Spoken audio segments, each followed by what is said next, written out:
Hey, what's up? It's your boy Todd Tucker, and I'm hanging out with the guy you know, my boy Nick Gallo. Yeah.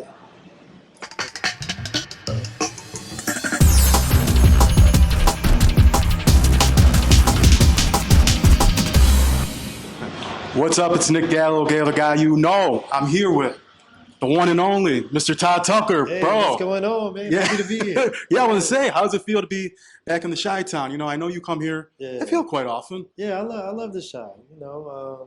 Always Shy always supports us, and it's a little cold right now, but other than that, man, I love Chicago. Yeah, I want to ask you though, how are just you doing as a person? You know, I know you always want to know about the celebrity, all the chaos of everything, but just how are you doing, you know, in today's crazy world we're in right now?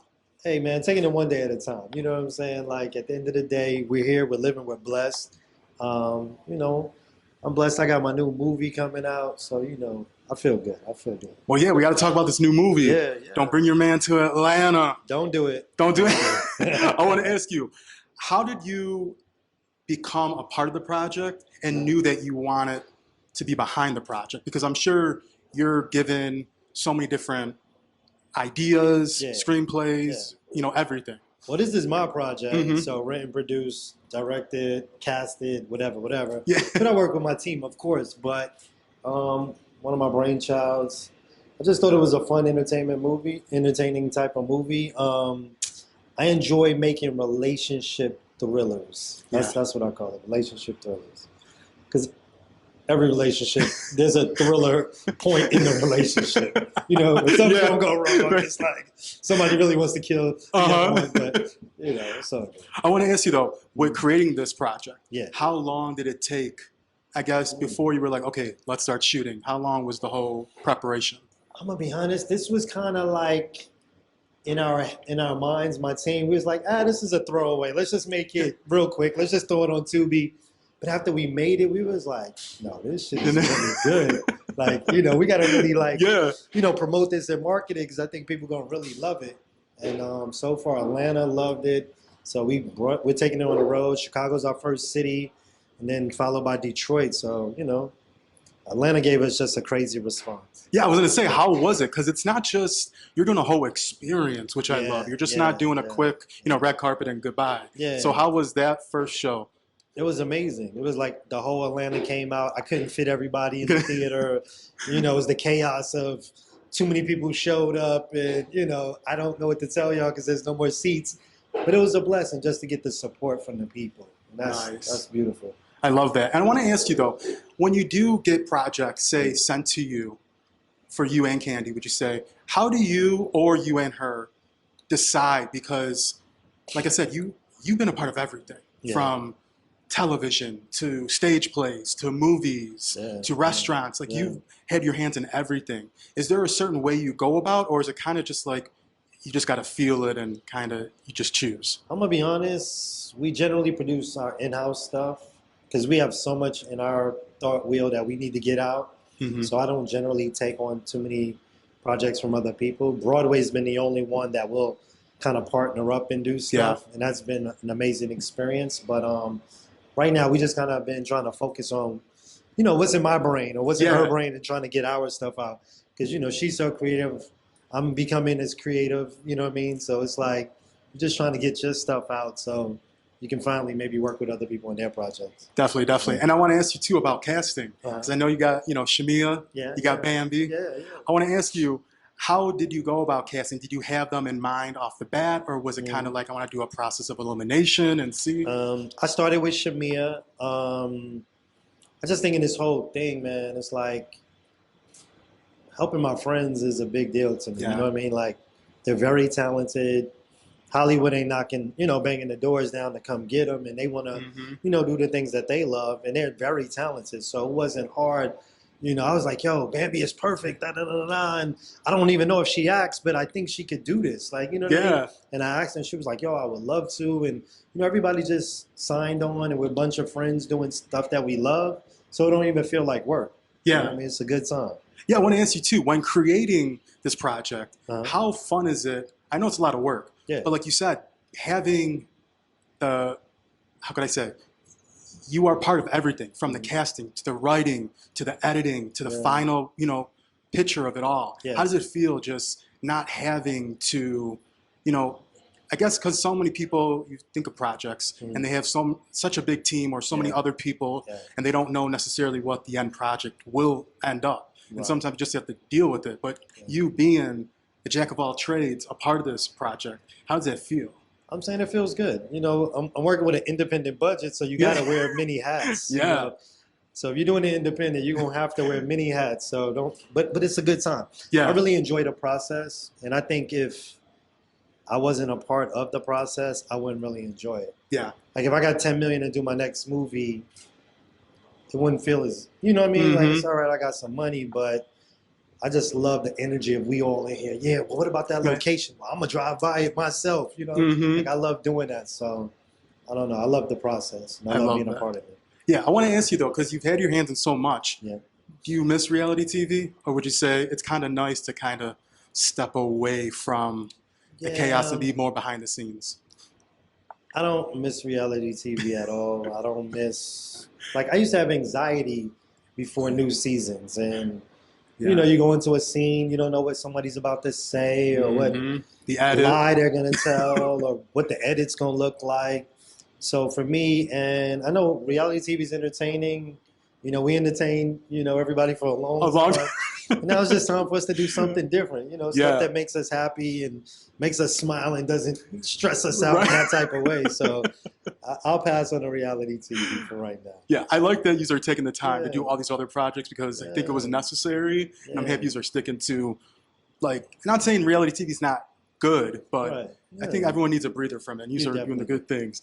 I want to ask you too, though. Like I said, you've done TV, stage plays, restaurants, movies, Broadway.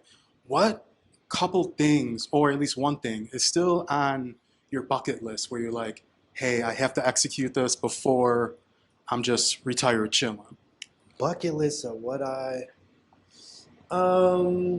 need to really become successful at this movie thing. Like, I really enjoy it. I'm having a great time. Like, even me traveling here and creating my own press situation, my boy Jay Morg set all of this up and brought me to the city. Like, I want to get back to being around the people. Yes. We get so caught up in social media and I'm going to send it out and a million people going to buy it. But I think the missing part is people still need to connect. You know what I mean? We still need to meet people, shake hands, kiss babies, pull up on mom and pop restaurants and let people know we're still here, we still around, we still support you. We appreciate you supporting us. So. Yeah, I thank you for that because I feel like so much of that is missed, where everything's just, Zoom calls and, I get it. It's fun, but at the same point, like you said, humor, interaction. Meeting people. Like I said, I ain't seen you since, last time, so it was good seeing you, Yeah, definitely. I want to ask you, though, I know Candy starts on Broadway. It's December 7th. Yeah. So will you be tagging along and staying in New York for that time of, what is it, till March? Yeah, so March. I'll be in and out. Like, I'm bringing the kids up for Thanksgiving. Like, we've been mapping it out. Will you fly up there or will you fly up here? And it's like, yeah, we're gonna support her, make sure, she's comfortable and, she's killing it out there. And that's what it's about, just supporting each other. Man. Yeah, I love that. You are such a great bond with each other. And I always applaud both of you because you make it look easy. I know it's not, but you make it look easy. That brings me, though, to Ace and Blaze. Yeah. How it's crazy seeing them growing up. Right. I mean, them being babies and now being, kids. Yeah. What did they think of mom and dad and all that you do? And, like, what would you say they're into right now? First off, I think they love just seeing us do all the things we do, from Candy performing and she brings them out on stage, or I'm doing a movie and they're actually in the movie. They're big hams for the camera. They like it. And as far as what they're into, Blaze has a jiu-jitsu tournament tomorrow. Her last one, she won first place. She like beat up 2 boys. You know what I mean? Ace, he's been riding his skateboard through the house. I've been riding the skateboard with him. So when I get back on Sunday, we're going to a skateboard park. He wants to learn how to become this skater dude. So, they're just being kids having fun, enjoying themselves. I love that. I love to hear that. Yeah. But going back to movies, like you said, you want to really put your stamp on this the movie industry. Yeah. Who would say is your dream director to work with? Dream, I guess, co-producer or producer, as well as dream star for a movie you're a part of? That's big. Wow, dream star. I would say a dream star would be an ensemble cast of friends of mine who want to act. You know what I mean? Like, and giving them a chance to do something on a large scale. You know what I'm saying? Like, I love the fact that I could put my friends in movies and they really get a chance to show their stuff, you know? I would love to have a budget that was a little bit larger so I have a little more time to, you know, let them get their chops off and try it a few more times and don't have to, you know, push through. Someone I would love to work with because I just love what they've done. I really love Tyler Perry's business ethic on how he created his audience, his community. Like he has he nurtures his audience, and that's so key. Like everybody may talk whatever they, you know, everybody's not into sci-fi. You may not be into my movies, but there's still people who are into, you know, different audience that's into different things. So I just love what he's done. I respect it so much, and he's someone that I really look up to. Dope. And with movies, though, would you say, is there any genre you would like to touch that you haven't yet? Because you said you've done quite a few so far, but you could really do anything today. No, I feel you, but once again, I go back to my audience, and being on Housewives of Atlanta, that's my audience. And they love relationship thrillers. They like everything relationship and drama, and I'm just having fun with that right now. So maybe one day later, you know, I'll do some sci-fi. I don't know, but this is just fun for me right now. Yeah. Super fun. Do you ever want to, I know you play in this movie, but would you ever want to star like 100% from A to B in a movie, would you say, with you creating it? Not at all. No? I didn't even want to be in this one. And my team was like, yo, you should just do like a little role, just play this part. And I guess maybe the Leo in me was like, yeah, okay. At first I was like, no. And then I just did it. It feels like it came out good. Everybody gives me love on it, but nah, I don't want to be the star. I want to stay behind the scenes. I like that. But, you know, to wrap up, I want to ask you, you know, it's crazy. We're about to be at the holidays. You know, it's about to be Halloween, then Thanksgiving, followed by Christmas, and then New Year's. Yes. We'll be in 2026 before you know it. It's crazy, right? I want to ask you, what's coming up for you for the rest of this year and as for next year, would you say? We're doing the screening of Don't Bring Your Man to Atlanta, Chicago, November 1st, Pickwick Theater. So that's happening. Detroit is November 2nd. I'm going to create what I call like a mini movie lounge in Atlanta. So I have a property that has a nice space. So I'm having where you can come see my movie, kind of in a loungy type vibe, drink, small bites, smoke a little hookah, hang out, and watch my movie. It's an intimate setting. So I'm definitely creating that. Candy and I are producing a project on Broadway for next year. She's going to be on Broadway. So we got a lot going on. You know, it's just a lot going on. And Blaze's birthday's the 22nd of November. Ace is January. You know, we got family, we got kids, we got a lot going on. So we're very busy with it.